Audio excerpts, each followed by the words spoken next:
syai'in min makruhatis shalah. Bab tentang di antara perkara yang hukumnya makruh di dalam salat. Kita baca hadis yang pertama. Qala al-mu'allif rahimahullah ta'ala an Aisyah radhiyallahu anha, dari Aisyah sallallahu alaihi wasallam, anna Nabiya sallallahu alaihi wasallam, bahwasanya Nabi sallallahu alaihi wasallam qala, beliau bersabda. Ini berarti hadis apa namanya? Hadis qauliyah. Ada sabda Nabi berarti hadis qauliyah. Kalau sahabat menceritakan perbuatan Nabi disebut hadis fi'liyah. Kalau perbuatan sahabat atau perkataan sahabat diketahui Nabi dan Nabinya diam, ini hadis taqririyah. Kalau ada hadis menceritakan sifat-sifat Nabi, baik sifat khuluqiyah seperti akhlak-akhlak Nabi, pemberaninya Nabi, dermawannya Nabi, kebaikan Nabi, lemah lembutnya Nabi, ya, marahnya Nabi. Nah, ini namanya hadis apa? Sifatiyah, hadis sifat. Termasuk juga ada hadis sifat berupa sifat khalqiyah, fisik Nabi, karakteristik berupa fisik Nabi. Ini hadis qauliyah. Nabi bersabda, "Idza uqimatis shalah," apabila sudah dikumandangkan iqamah. Ya. Makna uqimat yakni sudah diiqamat. As-salatu salat, dan salat wajib. Wa hadaral asya'u, sementara asya itu makan malam, sudah dihidangkan. Fabda'u bil asya'i, maka mulailah, awalkanlah, ya, makan malam. Nah, ini sunnah yang paling enak. Mendahulukan makan. Tapi kira-kira jemaah, kira-kira menurut antum ini hadis, babnya tadi kita tahu makruhatus shalah, bab makruhnya salat. Ya. Kira-kira ini judulnya nih hadis, tema hadis apa? Antum pasti tahu dari lafaz hadis.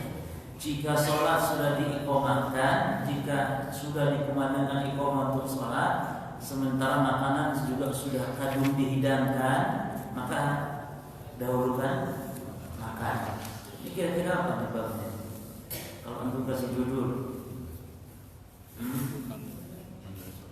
bolehnya apa? Bolehnya mengakhirkan, ya, boleh kan mengakhirkan berarti kan? Ya. Boleh mengakhirkan salat isya dari salat jamaah. Bukan isya saja, mana isya? Oh iya. Asya, bukan isya, asya. Asya itu makan sore. Kalau makannya biasa jam 6 berarti maghrib. Kalau asar, ya, ada orang diet makan terakhirnya asar memang. Ya kayak antum ya. Makan antum jam 12 malam, itu lain lagi urusannya. Jadi maksudnya asya. Dan asya itu makan malam. Jadi sholat apa saja, yang penting dia berjamaah. Berarti maudhu'ul hadis, tema hadis ini adalah, di antaranya ada ulama yang mengatakan, Syekh ini misalnya mengatakan bayan hukmi ta'khir shalah, penjelasan bolehnya mengakhirkan salat, namun idza hadaral asya, jika sudah dihidangkan apa, makan malam, atau sudah dihidangkan makanan. Bukan makan malam saja, termasuk makan siang. Kalau makan siang misalnya orang makannya zuhur, sudah kan dihidangkan. Sehingga ulama yang lain mengatakan al-a'dzar al-mubihah, uzur yang dibolehkan, lita'akhir an salatil jamaah, untuk mengakhirkan salat jamaah. Jadi ada uzur-uzur yang dibolehkan, uzur untuk mengakhirkan, bukan tidak salat jamaah, untuk mengakhirkan salat berjamaah, ya. Kalau ada uzur yang dibolehkan oleh syariat, dan bukan mengakhirkan saja jemaah, hatta walaupun terluput salat berjamaah, maka antum makannya pun tenang makannya. Seperti dalam hadis wa an Ibnu Umar, dan dari Ibnu Umar, kata mu'allif, ada ya hadis nomor berikutnya. Sebagian kitab dilainkan nomor, sebagian kitab disatukan nomornya, dan masalah. Wa an Ibnu Umar, dan dari Ibnu Umar nahwuhu, seperti itu, namun lafadznya beda. Lafadznya tidak seperti hadis Aisyah. Kalau Aisyah lafadznya apa? Idza uqimatis sholatu wa hadaral 'asya fabda'u bil 'asya. Ini Aisyah hadisnya. Adapun hadis Ibnu Umar, bagaimana lafadznya Umar? Hadis Ibnu Umar lafadznya ada perbedaan. Di antara lafadznya idza, boleh mencatat supaya antum tahu di hadis Ibnu Umar ini lebih keren lagi. Menunjukkan ada cukup buru-buru, makanya santai aja. Walaupun terlambat sholat apa apa, walaupun terlambat sholat apa apa. Ya, makanya Anda bilang lebih keren lagi. Bagi kan doyan makan. Idza wudi'a asya'u ahadikum.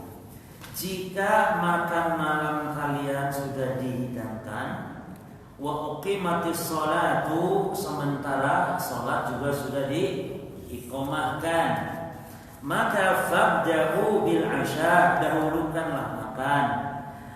Wala ya'jal, wala ya'jal, dan ojo keburu-buru, santai aja makannya.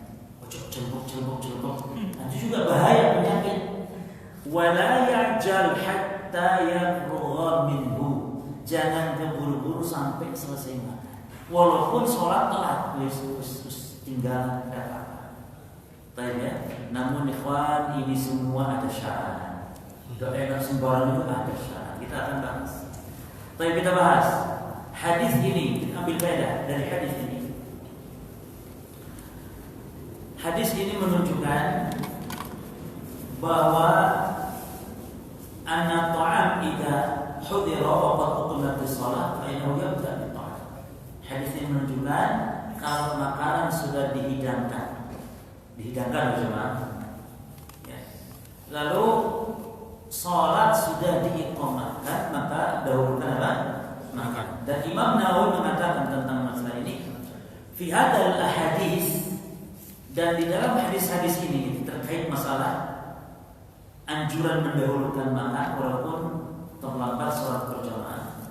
Kata Imam Nawawi, karahatus sholat bihadratit ta'am, menunjukkan makruhnya, makruhnya sholat jika makanan sudah dihidangkan, alladzi yuridu akluhu, yang memang dia niat mau makan. Maka nanti kita bahas di poin berikutnya. Para ulama memberi syarat, memberi syarat. Di antara syaratnya kalau memang makanan sudah dihidangkan. Kalau masih istri kita si masak, si suwi kita ini si masak nih, ini makanan wis ngebul, wis tinggal santap, itu syarat pertamanya. Cleo iklan nih Zat, dipotong sih. Dia harus bayar ini. Suruh Cleo bayar.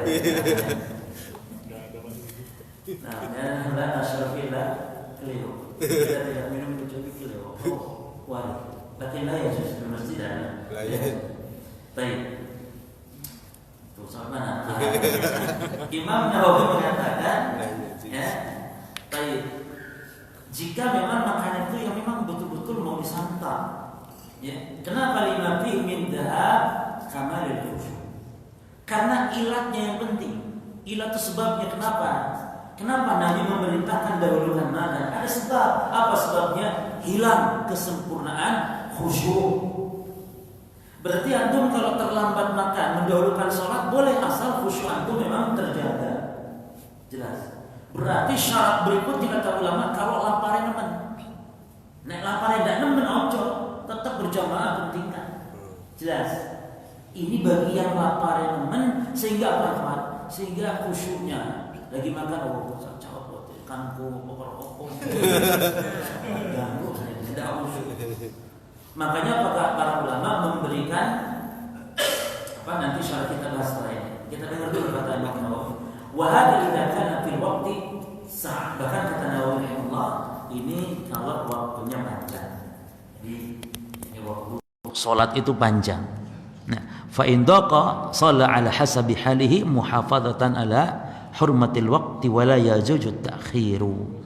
Kata Imam Nawawi, ya kalau sempit waktunya maka dia sholat sesuai dengan keadaannya demi menjaga kehormatan waktu sholat yang tidak boleh diakhirkan. Maka faedah yang kedua, nah ini yang poin antum perlu catat, bahwa hadis dibatasi seolah memberi quyud, memberi syarat.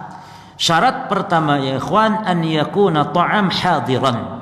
Syarat pertama, kalau makanan ini sudah dihidangkan. Tadi nek belum, nek masih apalagi sih masuk baru belanja, istri kita kapan matangnya. Yang kedua, an takuna nafsuhu tatawaq ilaih. Kalau memang seleranya memang betul-betul lapar banget, menginginkan sekali. Ya, lapar sekali. Nah,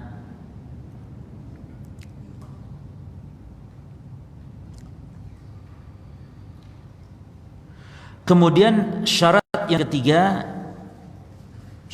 ketiga an yakuna qadiran ala tanawulihi hissan wa syar'an. Syarat yang ketiga, dia mampu untuk menyantap makanan tersebut baik secara hissi ataupun secara syar'i. Belum paham antum yang ini. Apa syarat yang ketiga? Mampu untuk menyantapnya baik secara hissi, secara kauni ataupun secara syar'i. Secara syar'i bagaimana? Seperti orang yang berpuasa. Ya. Seperti orang yang berpuasa. Kalau makanan sudah dihidangkan ya, untuk futur, untuk buka, untuk buka, namun dia waktu asar, sementara dia lapar kan, waktu asar, apa boleh dia makan? Enggak boleh, berarti dia tidak mampu. Nah, berarti dia tidak mampu secara syar'i, karena dia orang berpuasa, lapar, ya kan, belum waktunya buka, lalu sudah dikumandangkan iqamah, makanan sudah jadi pun sudah dihidangkan, tetap dia tidak boleh makan. Betul tidak? Berarti dia mampu tidak ini orang ini? Tidak mampu. Namanya secara apa tidak mampu makan? Secara syar'i, karena dia puasa. Makanan walaupun sudah dihidangkan.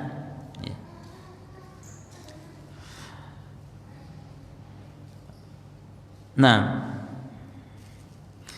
yang ke berapa?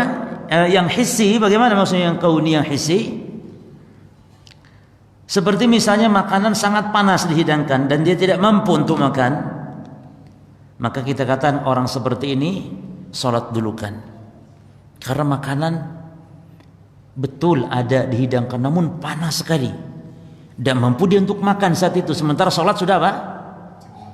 Ini sudah iqamah, ini sudah iqamah, sementara makanan sangat panas dan tidak mampu untuk mendinginkannya. Jangan sampai nunggu sampai dingin, dia sholat saja dulu, baru setelah itu dia bisa memakannya. Berarti secara hissi dia tidak mampu.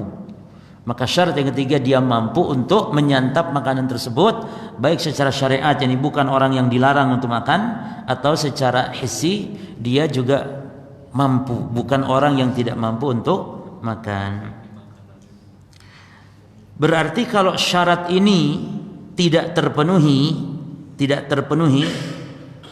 maka dia tetap mendahulukan apa? Salat, karena tetap salat harus didahulukan. Di sini pentingnya salat berjamaah, jangan dilambat-lambatkan. Ya. Taib. Terus faedah dari hadis, fa in shalla wa huwa muhtajun lit-ta'am wa qadirun alaihi. Bagaimana kalau dia orang ini sholat, memaksakan diri sholat, syarat terpenuhi, tapi dia maksa mendahulukan sholat, apa hukum sholatnya? Artinya orang ini makanan sudah dihidangkan, mampu dia untuk makan, makanannya juga tidak panas, lalu juga tidak sedang berpuasa, mampu makan dia, ya, lapar juga ya, tapi dia sholat, maksa sholat. Apa hukum sholatnya? Nah, tadi jawabannya. Apa hukum sholatnya? Makruh. Kenapa makruh? Makruh itu dibenci oleh syariat, tapi tidak dosa, tapi makruh. Kenapa makruh? Karena khusyuk dia terganggu. Jelas. Bagaimana salat dalam keadaan lapar? Sebab Nabi mengatakan la salata, tidak boleh salat. Ini larangan. Sementara kita punya kaidah, setiap larangan itu ima haram, ima makruh. Nabi mengatakan la salata bihadratit ta'am, dan larangan ini bukan larangan haram. Sebagian ulama mengharamkan, ikhwan. Sebagian ulama mengharamkan. Namun yang kuat, yang rajih, wa hadza nahyun wa an-nahyu lil karahah. Ini adalah larangan, dan larangan untuk menunjukkan makruh saja, walaupun sebagian ulama mengharamkan. Ya. Kenapa tidak sampai haram jamaah? Karena larangan berkaitan dengan ilat atau sebab. Di antara sebabnya karena mengurangi kesempurnaan kekhusyuan. Nah, taib. Lalu sebagian ulama berpendapat, ya, berpendapat sebagian ulama, bolehnya makan ini katanya miqdaru ma yasuddu ramqahu. Bolehnya makan ininya sekedar untuk menghilangkan, ya, sekedar menghilangkan lapar saja. Ya. Artinya tidak boleh sampai kenyang. Ya. Maka yang sahih pendapat ini keliru atau lemah. Yang benar makan biasa, ya sampai kenyang. Makan itu, ikhwan, itu makanya hadis yang mengatakan makanlah ketika lapar, berhenti sebelum, itu hadis tidak benar, tidak ada asal usulnya memang. Jadi antum makan tuh sampai apa? Sampai kenyang. Jangan belum kenyang antum sudah berhenti. Makan sampai kenyang. Jangan berlebihan. Ya tapi sampai kemerkaan, apa nih bahasa Sunda saya itu kemerkaan. Hah? Ya wis. Tapi nih sampai kemekaran ya haram. Sampai kenyang. Apa sih kenyang? Kenyang. Jangan kita belum kenyang sudah diambil tuh piring. Sini boleh kenyang. Hadis tidak benar. Hadis la asalallahu. Tidak ada asal usulnya itu hadis. Tapi beredar di masyarakat. Dan memang ini musibah. Hadis yang beredar di masyarakat itu justru yang biasanya itu yang tidak sahih. Seperti misalnya an-nadhafatu minal iman. Yang sahih itu ada at-tuhuru syatrul iman. Tapi kenapa yang ini enggak masyhur padahal ini yang sahih? Tapi yang beredar malah yang an-nadhafatu minal iman. Yang benar asyatru minal iman. Yani at-tuhur syatrul iman. Nah, at-tuhur syatrul iman. Bersuci adalah separuh dari keimanan. Hadis salat yang agama, yang beredar hadis yang tidak benarnya. Padahal ada hadis yang sahih. Ra'sul amri al-Islam wa amuduhu salah wa dirwatu sanamihi al-jihadu fi sabilillah. Ini hadis yang sahih. Tapi yang tidak sahihnya malah yang beredar yang tidak sahih. As-salatu imaduddin faman aqama faqad aqama liman hadama faqad hadama din. Ini yang tidak sahih yang beredar. Harusnya boleh, hadis itu maknanya benar. Namun kalau ngomong itu sabda Nabi, jangan yang itu, tapi yang tadi. Wa amuduhu as-salah. Pokok urusan adalah Islam, tiangnya adalah salat, dan puncaknya adalah jihad di jalan Allah Subhanahu wa taala. Termasuk banyak hadis-hadis yang beredar yang sebenarnya tidak sahih. Ikhtilafu ummati rahmah. Perselisihan umatku rahmat. Yang benar perselisihan umatku azab. Itu yang benar berdasarkan Quran, berdasarkan hadis. Kembali ke pembahasan kita. Jadi yang sahih annalahu an yashba'. Yang sahih makannya itu boleh sampai kan kenyang. Mana dalilnya? Ada riwayat. Riwayat siapa tadi? Ibnu Umar. Ojo kesusu, la ya'jal hatta yabrugha min. Jangan terburu-buru, santai sampai kenyang. Sampai kenyang. Maknanya karena kalau tidak sampai kenyang berarti kan keburu-buru. Wis cuman sesuap dua suap, tidak sampai kenyang. Hatta yabrugha, sampai selesai darinya. Ya. Dan Imam Nawawi dalam Syarah Muslim juga beliau mengatakan demikian. Jadi yang benar tidak seperti pendapat sebagian ulama, makan hanya sekedar menghilangkan rasa lapar saja. Tidak, yang benar bahkan makan sampai kenyang. Ya. Makanya kata Imam Nawawi fi hadza dalilun ala annahu ya'kul ya hajatahu minal akli bikamalihi. Hadza huwa shawab. Hadis ini menunjukkan dalilun ala annahu ya'kul. Maka dia makan sesuai kebutuhannya dari makan bikamalihi dengan sempurna, yakni sampai kenyang. Ya, hadza huwa shawab. Ini adalah benar. Kata Imam Nawawi, wa amma man ta'awwalahu ba'du ashabina ala annahu ya'kulu luqman. Adapun sebagian yang mentakwil, sebagian dari ulama-ulama dari madhab kami Syafi'iyah katanya makan sekedar satu suap saja atau sesuap dua suap saja, ya, untuk menghilangkan syiddatul ju' falaysa bisahih. Untuk sekedar menghilangkan lapar saja, sekedar gitu ya, maka ini tidak benar. Wa hadzal hadis sarihun fi ibtalihi, dan hadis ini, hadis Ibnu Umar adalah yang membatalkan pendapatnya dengan jelas. Ya kan, kata Ibnu Umar apa? Santai saja. Sak kenyangnya berarti istilahnya kan, santai sak kenyangnya. Baik.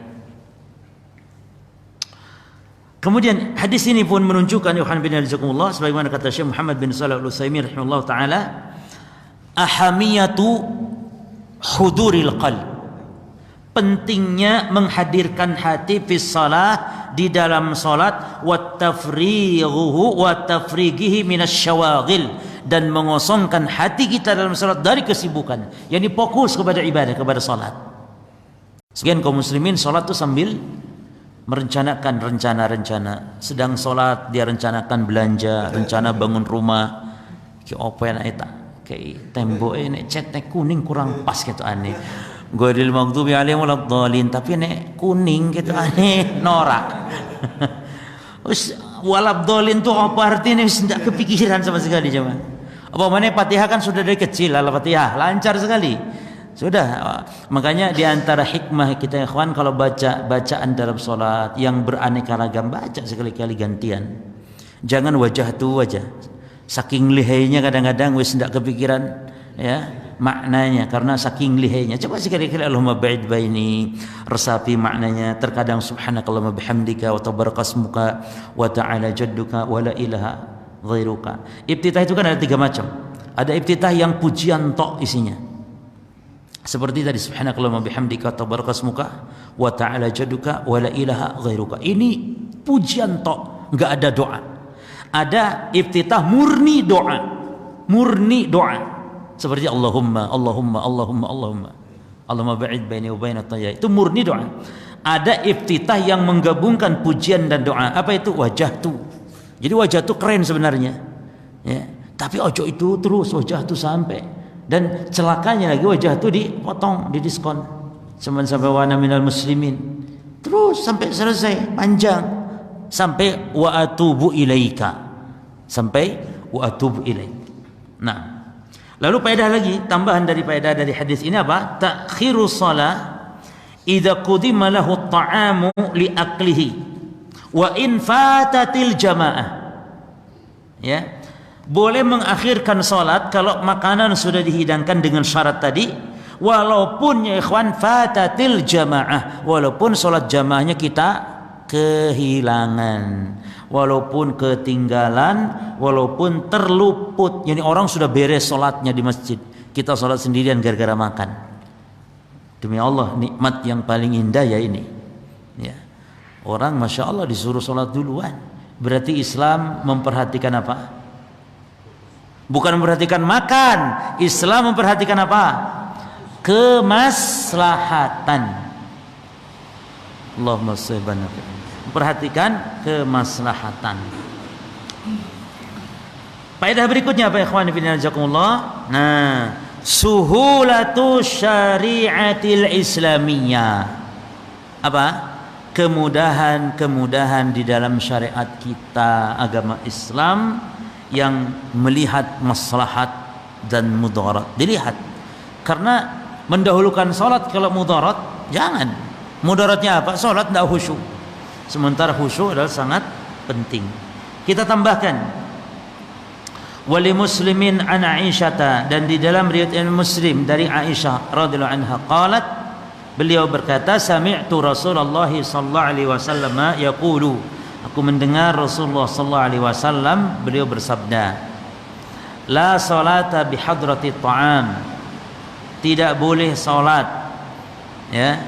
Sebab kata Syekh Muhammad bin Shalih Al-Utsaimin, la di sini memang la nafi, bukan la nahi, bukan la larangan ya, tapi la nafi.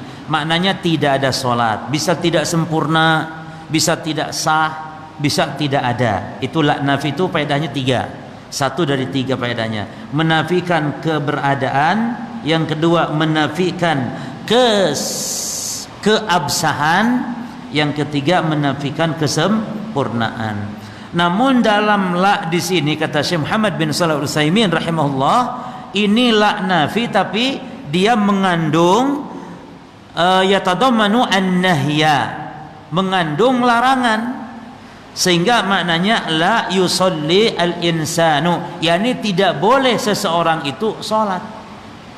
Tidak boleh seseorang salat bihadratit ta'am, karena makanannya sudah dihidangkan, tidak boleh.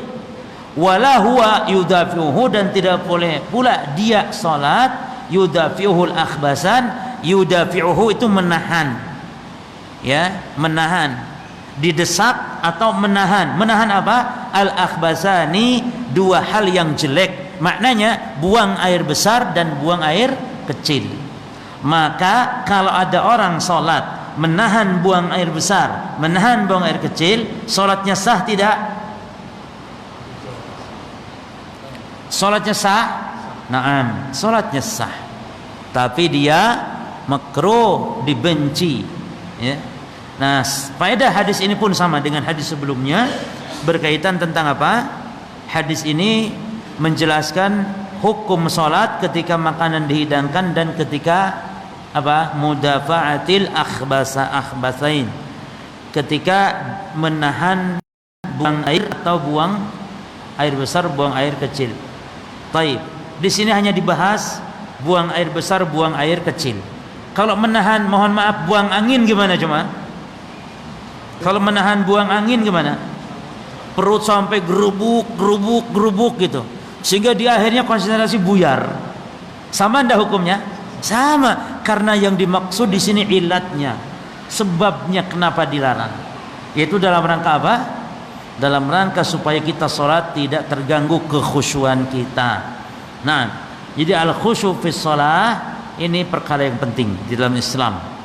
Makanya Nabi dan kita sendiri dianjurkan untuk berusaha menjauhi perkara-perkara yang bisa menyibukkan dalam sholat kita, termasuk gambar-gambar. Makanya saya sarankan, gunakan karpet itu, karpet sholat kita di masjid atau sajadah kita, gunakan yang polos ya, karena Nabi sendiri pernah merasa terganggu dengan sajadah yang beliau gunakan untuk sujud dalam sholatnya, lalu dia bercorak warna-warni, bercorak. Akhirnya Nabi SAW mengatakan, fa innaha alahatni anifan fi sholati, dia telah mengganggu baru saja di dalam sholatku, kata Nabi. Akhirnya Nabi suruh kembalikan dia kepada Abu Jaham yang telah memberikan hadiah kain tersebut. Nabi minta diganti hadiah tersebut dengan kain yang polos walaupun kasar. Nah, ini menunjukkan boleh minta ganti hadiah. Jadi antum dikasih hadiah sama orang lalu tidak cocok, jangan gitu. Jangan, kalau memang antum perlu untuk diganti, ngomong, akhi ada ndak ukuran yang lain, anak kekecilan ini, atau ada ndak warna lain, tidak masalah. Tidak mengembalikan, kalau tidak ada ya sudah, tidak apa-apa. Kalau ada tuker. Sebagaimana Nabi SAW kata Nabi, idhabu biha ila Abi Jaham, kembalikan kain ini kepada Abu Jaham, fa innaha qad alahatni anifan fi sholati, karena dia nih ganggu salat saya. Memang kainnya ini kain yang halus, kain Yaman, tapi bercorak. Kata Nabi, fa'tuni, gantikan kepadaku, minta gantinya bi anbajaniyah, dengan kain anbajaniyah. Kain anbajaniyah dia kain polos tapi kasar. Kata Nabi, tidak apa-apa wis, yang penting polos. Ini ada kaitan dengan pembahasan kita jemaah sekalian. Jadi Nabi nggak mau. Itu Nabi loh yang sholatnya super khusyuk, apalagi kita. Coba bayangkan jemaah, karpet yang ada gambarnya. Gambar apa biasanya? Dan Syekh bin Baz dan Lajnah Daimah berfatwa, haram kita sholat ya pakai gambar Ka'bah Ka'bahnya kita injek. Ada kan gambar Ka'bah kita injek, nggak boleh jemaah. Syekh bin Baz mengatakan demikian. Karena tidak ada unsur penghormatan. Jadi usahakan kalau tidak ya jangan gambar Ka'bah lah. Kalaupun ada gambar ya jangan Ka'bah lah. Gambar yang lain, gambar kembang atau gambar apa. Walaupun itu tidak boleh. Tapi daripada Ka'bah. Cuman musibahnya apa? Semua sajadah tidak ada yang gambar selain Ka'bah. Semua sajadah gambar Ka'bah. Sementara kita injak. Cuman akal yang buat itu apa? Oh mantap kan supaya sholat kayak menghadap Ka'bah. Nggak nyadar kalau itu diinjak cuma. Makanya gambar makhluk bernyawa itu haram dipajang. Tapi antum nggak perlu buang. Eman-eman nggak perlu dibuang. Cukup jadikan dia keset saja. Itu sudah halal. Gambar orang nggak perlu dibuang. Jadikan saja keset sudah boleh. Yang tidak boleh itu dipajang. Nah karena apa? Diinjak kalau keset. Bahkan boleh gambar makhluk bernyawa kalau sifatnya untuk diinjak, diduduki dan semisalnya. Nggak perlu dibuang. Antum punya gambar makhluk bernyawa, spray apa, tidak masalah, sudah jangan dibuang. Tapi jangan beli lagi. Ini yang sudah kadung beli jangan dibuang. Eman, wis nggak apa-apa. Kan Aisyah ketika dia punya tutup apa, ya semacam tirai bergambar makhluk bernyawa, Nabi marah. Inna asyadan nasi, dirobeknya oleh Nabi, inna asyadan nasi adaban yaumil qiyamah al-musawwirun. Siksa yang berat bagi orang di hari kiamat para pelukis, para penggambar ini, kata Nabi. Tapi beda ya kalau motok lain. Kalau motok itu tidak haram. Yang haram itu melukis. Namun nanti hasil foto lalu dipajang, yang haramnya ini dia. Berarti kalau tukang foto dia tahu gambar hasil fotonya mau dipajang, motonya haram berarti. Karena ta'awun 'alal itsmi wal 'udwan. Jadi motonya sendiri bukan menggambar. Karena mau moto itu kan apa? Mencekrek gitu kan? Bukan menggambar kan? Gambar asli dipindahkan. Yang haram itu pajangannya nanti. Foto tokoh agama, ulama, kiai, wali. Bahkan ada wali itu Syekh Abdul Qadir Jailani, itu betul tidak wajah beliau kayak gitu? Kok kayaknya kurang ganteng kayaknya. Syekh Abdul Qadir Jailani itu ganteng. Yang celaka lagi orang Syiah buat gambar Ali bin Abi Thalib. Itu pelecehan kepada Ali. Masa Ali kayak gitu? Ali itu ganteng bagaimana? Ya. Termasuk orang Syiah itu membuat gambar Rasulullah yang bentuknya kayak bencong di Iran sana. Ya, na'udzubillah. Tidak boleh, dan itu mudharat dalam Islam, bahaya gambar makhluk bernyawa sehingga diharamkan. Yaitu pelecehan, ujung-ujungnya disembah, diagungkan, dimuliakan. Tidak boleh jemaah. Boleh dijadikan keset. Lah ini diinjak saja walaupun memang disujudi, tapi tetap tidak boleh. Nah mulai sekarang yang sudah punya tidak apa-apa wis. Mulai besok beli sajadah, cari yang polos. Ya memang susah. Ya sudah. Kalau susah tidak ada gimana lagi. Cuman kalau ada ambil yang polos. Insya Allah ada. Insya Allah ada. Kalau anda pesan ke anak boleh, nanti tak belikan. Ya, baik. Kita ambil faedah dari hadis ini. Faedah pertama, fil hadis karahatu an yusalli al-insan wa huwa yudaffi'ul akhbathan. Hadis menunjukkan makruh seorang salat sambil nahan buang air, termasuk buang angin. Dan sebab dimakruhkannya ya salat menahan buang air ini, kenapa? Karena tercegahnya fokusnya hati dalam salat, tercegahnya kesempurnaan khusyuk. Ya. Artinya hati ini terganggu gitu cuma, termasuk khusyuk, terganggu.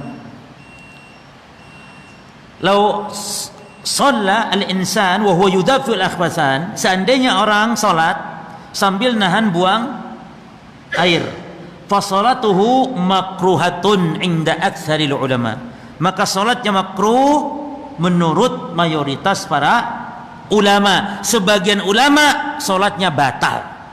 Maka hati-hati ikhwan. Jadi tidak ada yang membolehkan, hanya dua pendapat saja, imma makruh dan ini mayoritas, imma batal. Kalau gitu kita apa susahnya? Dan ini nikmat. Maka nanti setelah ini juga ada pembahasan. Ini nikmat ikhwan. Nikmat saat kata Nabi, idza wajada syai'an fi batnihi, Kalau seorang mendapati sesuatu di perutnya, yakni gerubuk di perutnya, kata Nabi SAW, perhatikan ikhwan, fala yansarif hatta yasma'a sautan aw yajida rihan. Maka jangan membatalkan salat sehingga betul-betul mencium bau atau mendengar suara. Yakni jangan sampai membatalkan salat sampai dia yakin kalau dia batal. Ini hadis lain masalahnya. Lain. Artinya kalau dia gerubuk-gerubuk perutnya tapi tidak mengganggu, hanya berbek, ya, itu maksud Nabi itu jangan membatalkan karena sebab ragu, jangan. Harus yakin kentut atau tidak.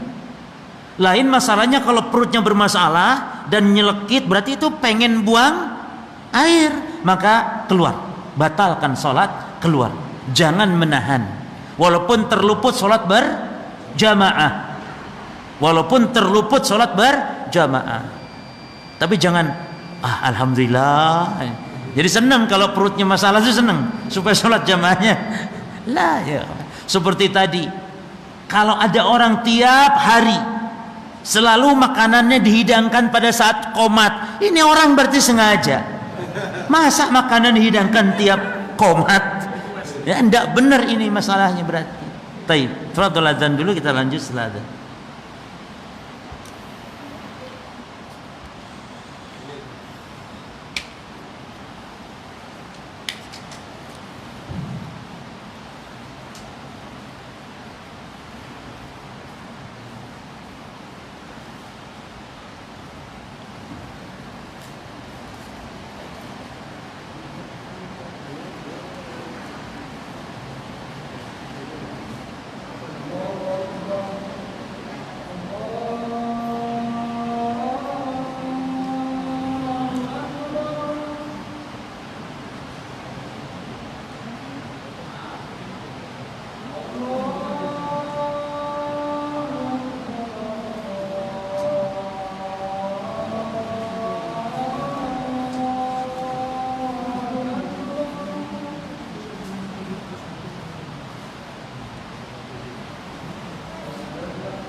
Bismillah, alhamdulillah. Bismillah, alhamdulillah. Wassalatu wassalamu ala rasulillah. Thumma amma ba'd. Ikhwani fi din wa akhwati fillah, azakumullah. Kita praktek sekarang. Kalau ada orang yang sudah wudu, perhatikan pertanyaannya. Kalau ada orang yang sudah berwudu, lalu dia mendadak ingin buang air. Namun kalau dia buang air, nanti tidak ada air. Tidak ada air dia untuk berwudu. Berarti harus tayammum. Maka pilihan orang ini, kita katakan kepada orang ini, apakah dia memilih berwudu, buang air saja nanti tayammum, atau dia tahan sholat dalam keadaan menahan buang air atau buang angin? Apa yang harus dia lakukan, ya kawan? Paham soalnya ya? Ada orang sudah berwudu lalu ingin buang air. Kalau dia buang air wudu ndak ada lagi air wudu pas-pasan. Ya anggaplah ya, jangan protes. Mosok enggak ono maneh. Ya anggap dak ono wis. Enggak ada air, kemarau, enggak air, sulit air. Nah, makanya harus dia perhatikan apa? Apakah eman-emane wudu wis saya salat ae sekalian walaupun sambil menahan buang air, atau dia buang air nanti untuk salatnya apa? Tayammum. Pertama apa yang kedua? Apakah dia buang air atau salat? Ingat kaidahnya tadi, mana yang makruh, mana yang boleh, enggak boleh. Ingat kaidahnya. Nanti salat tayammum. Bukankah berwudu tadi lebih mantap? Tapi menahan air. Nah, as-sahih.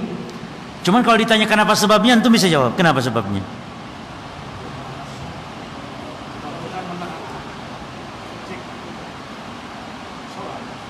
Kenapa sebabnya? Al-jawab sahih, buang air dulu.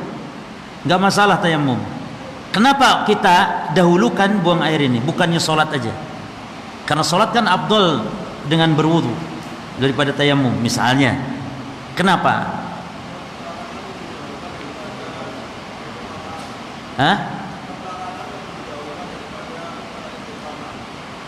Kurang tepat. Pada pembahasan kita tadi, kita praktekkan pembahasan kita ini.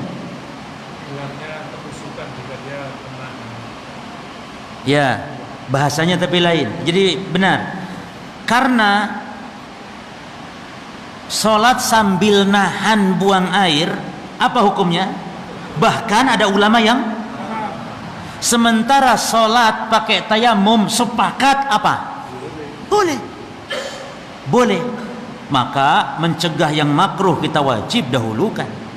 Maka keliru kalau orang beralasan ndak enak nanti kalau tayammum, iki haye wudu wis enggak apa-apa sholat sambil nahan buang air. Enggak boleh, karena sholat menahan buang air hukumnya makruh, bahkan hukumnya ada yang mengharamkan. Tapi sholat sambil tayammum nanti hukumnya ulama sepakat boleh.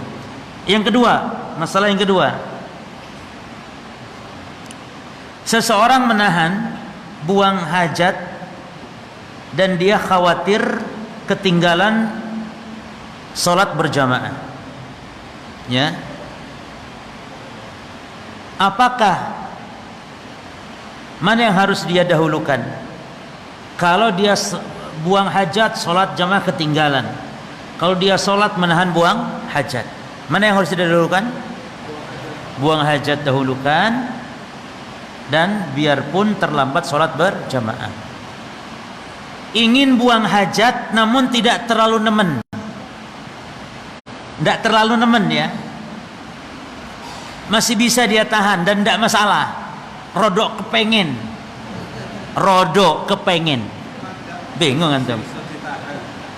Si iso ditahan, apakah masuk ke tempat buang hajat atau ikut sholat berjamaah karena sudah iqamah? Antum catat faedah ini, ikut sholat berjamaah selama menahan itu tidak menyebabkan hati kita galau. Maka faedah berikutnya, perhatikan ikhwan, faedah berikutnya, idalam yahdurit ta'am au ahassa bil bauli awil ghaid walam yasil haddal mudafa'ah. Kalau makanan sudah dihidangkan dan juga menahan buang air, namun masih bisa ditahan, tidak menyebabkan hati menjadi gelisah, maka fala ba'sa bis shalah, maka dia tidak mengapa untuk sholat, tidak dihukumi makruh. Jelas ikhwan? Istri sudah siapkan makanan, tapi kita juga belum lapar. Jangan antum pahami hadis ini kayaknya harus makan, padahal antum belum lapar. Kalau antum belum lapar, makanan sudah dihidangkan, apa yang terjadi? Sholat apa makan? Makan belum lapar, sholat dahulu kan. Pengen buang air tapi kok kayaknya si iso lah, engkau masih setengah jam mana iso nahan.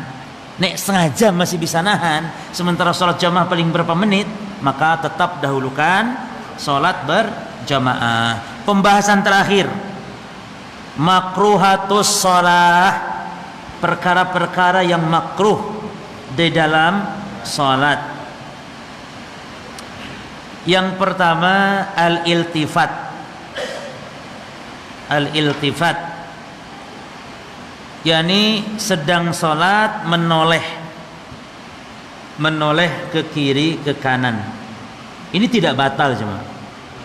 Ya. Misalnya antum lagi sholat, kok koyo ini ono sing lewat, oh apa sapa ngene. Penasaran, wala kucing loh. Kan sama kucing kalah. Itu sholatnya tidak batal tapi makruh ikhwan. Itu yang kata Nabi SAW ketika Aisyah bertanya tentang sholat, yang sedang sholat dia tulah toleh. Kata Nabi, huwa ikhtilasun yakhtalisu syaitan min sholatil abdi. Itu pencurian yang setan mencuri sholatnya dari seseorang. Itu dicuri sholatnya sama setan. Kecolongan orang yang seperti itu. Ya. Ikhtilas itu disambar gitu loh, dengan cepat. Itu orang yang sedang disambar oleh setan, menoleh itu. Tapi kalau menoleh ada hajat boleh. Ini tidak ada hajat ya kawan. Kalau ada hajat boleh antum toleh saja. Misalnya antum sedang sholat di rumah, sholat sunnah mungkin, anak antum yang kecil, kok mau megang-megang di sana ada listrik, antum toleh tidak apa-apa. Bahkan mungkin bisa jadi antum gerak sholat ambil anaknya karena takut kena bahaya. Nah, yang berikutnya apa? Tagmidul ain, makruhatus shalah, diantaranya memejamkan mata. Salat merem jemaah sampai koyo pecah mata nih. Bismillahirrahmanirrahim. Tak boleh ikhwan. Salat merem ini perbuatan Yahudi. Maka diantara larangannya adalah tasyabbuh. Ya, tidak boleh. Namun ini tidak sampai membatalkan. Bahkan mungkin ada orang yang sulit khusyuk kecuali merem. Sulit. Ini ya arti kena penyakit. Berarti orang ini kena penyakit. Maka boleh demi kemaslahatan tadi. Namun dia tetap berusaha. Jangan sampai memang mentang-mentang boleh ketika darurat itu saja. Tapi jangan terus-terusan. Berusaha untuk dia tetap membuka matanya. Ya. Atau misalnya di arah kiblatnya banyak keluyuran akhwat. Ya anggaplah antum sholat di masjid yang terbuka. Ini contoh saja kawan.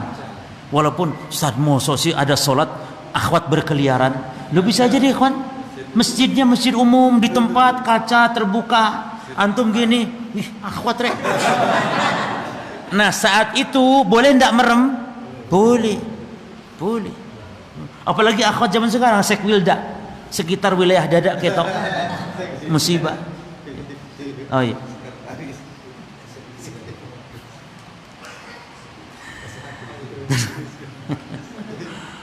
Nah, jadi apa tadi? Menoleh tanpa hajat. Terus apa lagi, kawan? Taib. Menjamkan mata terus Belum. Yang ketiga, raf'ul basar ila sama. Mengarahkan pandangan ke atas. Jadi nggak boleh. Salat itu pandangan kemana, kawan? Maudhi'is sujud. Kalau sedang tahiyat, isyarah kepada tangan, kepada jari. Jadi antum lihat ujung jari kalau sedang duduk. Tapi kalau sedang berdiri, ke maudhi'is sujud. Maka jangan merem, jangan ke atas. Jangan ke atas. Ya, mabala aqwamin yarfa'una absarahum ila sama fi salatihim. Ya, kenapa kata Nabi orang-orang salat menghadapkan pandangannya ke atas, ya? Lalu kata Nabi, la yantahunna an dzalik, segera hentikan mengarahkan pandangan ke atas ketika salat, aw la tukhtafanna absaruhum, atau nanti mata dia akan dibutakan. Jadi ancaman yang keras, tapi tidak sampai membatalkan. Tidak setiap ancaman keras batal, tidak cuma. Ya. Terus apa lagi? Yang keberapa? 4. Iftirashu dira'aini fi sujud. Makruh salat menghamparkan lengan ketika sujud. Jadi sujud itu ikhwan, idza sajadta farfa mirfaqaika. Kalau kamu sujud kata Nabi, angkat. Ini pembahasan belum ya, ada sifat salat. Namun enggak apa-apa, kita pembahasan makruhatus salat dulu. Diangkat kata Nabi, kalau kamu sujud angkatlah sikutmu. Farfa mirfaqaik, angkat dua sujud. Makanya sunnah juga ini lebar cuma. Tapi kalau salat sendiri, kalau berjamaah ya enggak boleh, tetap harus begini. Nanti begini temannya gini juga. Jadi kalau salat sendiri lebar sampai ketiak kelihatan dari belakang. Tapi kalau salat berjamaah ya harus saling menjaga kalau dalam salat berjamaah. I'tadilu, sebab kalau begini dihamparkan ya, kan ada orang, ikhwan kita lihat orang kok begitu, kadang sudah ngaji itu. Sudah ngaji, ini kitab apa yang dia baca tuh kitab apa? Kok salatnya itu tuh seperti kalb, seperti anjing, wala yabsut ahadukum dir'aihi in bisatal kalbi, dan jangan menghamparkan lengannya kalian seperti anjing menghamparkan kakinya atau lengannya. Kemudian an-nadhar ila ma yulhi wa yushghil, melihat ke arah yang mengganggu atau menyibukkan, ya, sebagaimana tadi hadisnya Nabi. Kata Nabi, idhabu bi khamisati hadhihi ila Abi Jaham, kembalikan khamisah. Khamisah itu kain mahal. Jadi Abu Jaham menghadiahkan ke Nabi kain mahal, khamisah. Makanya Nabi pernah bersabda, Abdul Khamisah, Abdul Khamilah, ya ta'isha Abdul Khamisah, celaka hambanya Khamisah. Artinya hamba dunia. Karena khamisah ini masya Allah kain mahal, kain halus, namun sayang bercorak. Ya.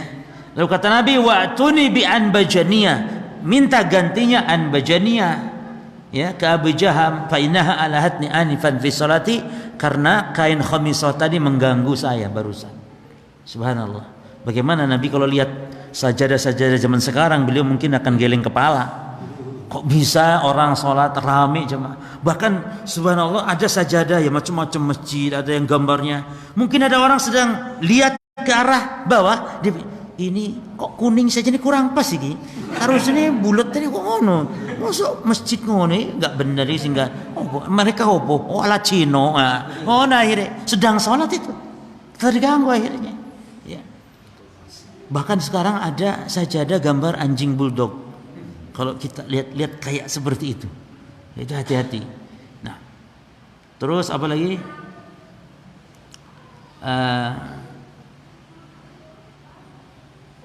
Cukup lah ya, atau mungkin tadi menahan apa? Menahan buang air. Ya.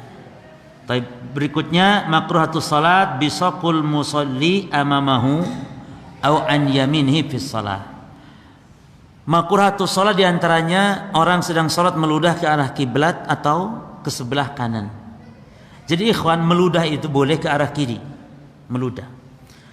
Baik meludah langsung kalau antum tidak ada teman, misal antum salat sendiri di hutan, meludah boleh ke arah kiri. Tapi kalau antum berjamaah, masa teman antum meludahin? Bagaimana meludahnya? Kalau ada teman, antum ambil sapu tangan, menolehnya kemana? Tetap ke arah kiri. Boleh. Jangan malu, jangan cuman repot kalau orang belum ngaji, orang awam nanti ente batal aja. Ente nih bid'ah, nanti bid'ah dia. Ente bid'ah-bid'ahkan orang, ente sendiri bid'ah katanya. Padahal boleh. Boleh. Cuman enggak boleh ke kanan. Kenapa kanan enggak boleh? Malaikat. Enggak boleh. Jadi ke kiri. Tapi kalau orang meludah ke kanan atau ke depan, tidak batal salatnya, tapi dibenci dia. Ada ulama yang mengharamkan. Ya, mengharamkan. Yang keberapa? Makruh salat. Kafus sya'ri awi thawb fi salat. Menahan rambut dalam salat. Ada antum lihat ada orang yang gondrong, lalu salatnya musuhnya begini dulu. Iya, gini dia.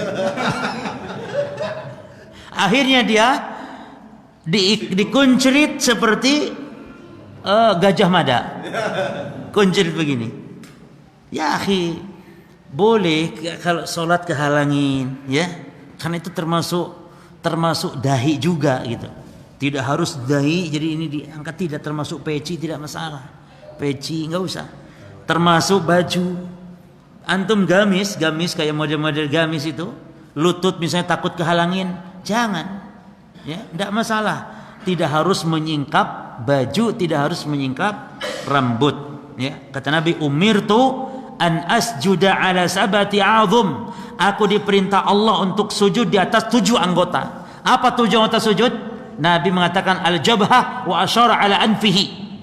Jidat atau dahi Nabi isyarat dengan dari hidungnya. Lalu 2 tangan, 2 lutut, 2 kaki. Lalu Nabi katakan apa? Wala aquffa sauban wala sya'ran. Dan aku tidak diperintah untuk menahan baju, menahan rambut.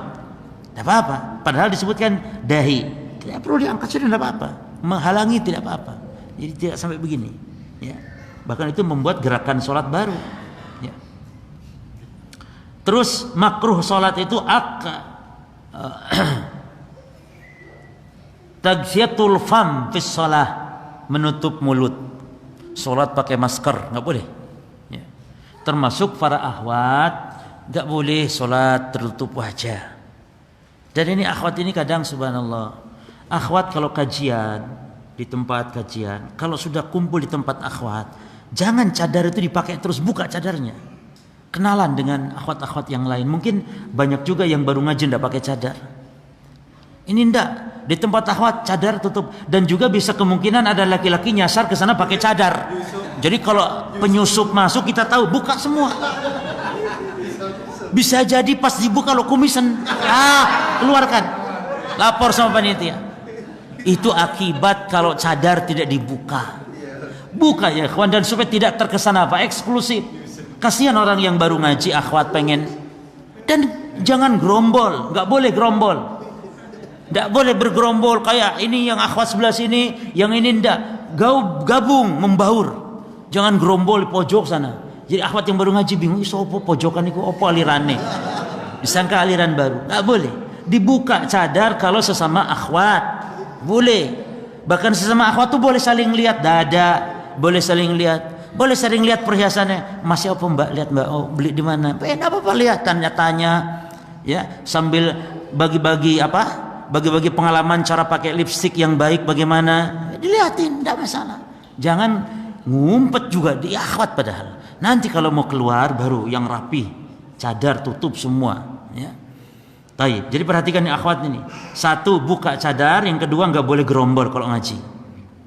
Dan kalau ada orang baru nampak, pakaiannya mungkin tidak syar'i, rangkul, tanya dari mana, alamatnya di mana, nanti ketemu tanya lagi, salam lagi.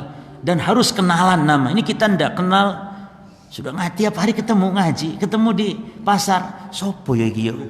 Tiap hari ngaji padahal. Enggak boleh gitu. Ya, akhwat tolong diperhatikan ini. Juga bagi ikhwan tentunya, ya. Dan juga dalam rangka menghindari takut ada penyusup tadi. Makruh salat apa? Takhsisu makanin fil masjid li salati fihi daim li ghairil imam. Makruh menempatkan khusus di masjid tempat sholat selain imam. Ya kalau imam masa mau pindah-pindah, nih imam tetap tempatnya, tapi makmum tidak boleh. Ada makmum itu yang dia maunya di pojok sini saja, sampai orang tidak boleh. Sampai orang, ojo, ini Pak Haji Sulaiman, ini tempatnya Pak Haji Sulaiman ini. Sampai kayak takut tidak boleh. Itu seperti onta. Nabi juluki kayak onta, tidak boleh kata Nabi sallallahu alaihi wasallam. Nahaan naqratil ghurab wa an farashatis saba' wa an yutani rajul maqamahu fi shalah kama yutanul ba'ir. Nabi melarang salat seseorang menempatkan khusus seperti onta kalau berderum. Onta kalau menderum ya di tempat khususnya. Nah, lalu yang makruh berikutnya at-tasa'ub fi shalah, menguap dalam salat. Ini makruh hukumnya. At-tasa'ub secara umum memang dibenci. Ya, at-tasa'ub minasyaitan. Fa idza tasa'aba ahadukum falyaqdhim mastata'. Nguap itu dari setan. Maka kalau nguap salah seorang kalian, kalau bisa tuh tahan. Jangan malah diikuti. Jangan, tahan kata Nabi. Bersin iya, dan bersin pun ada adabnya. Tidak boleh bersin dikeraskan suaranya. Sengaja dan harus ditutup supaya tidak menyebar, ya. Kemudian al-i'timad 'alal yad fil julusi fis shalah. Kalau duduk dalam salat bertekan kepada tangan tidak boleh. Ya. Jadi orang duduk dalam salat gini.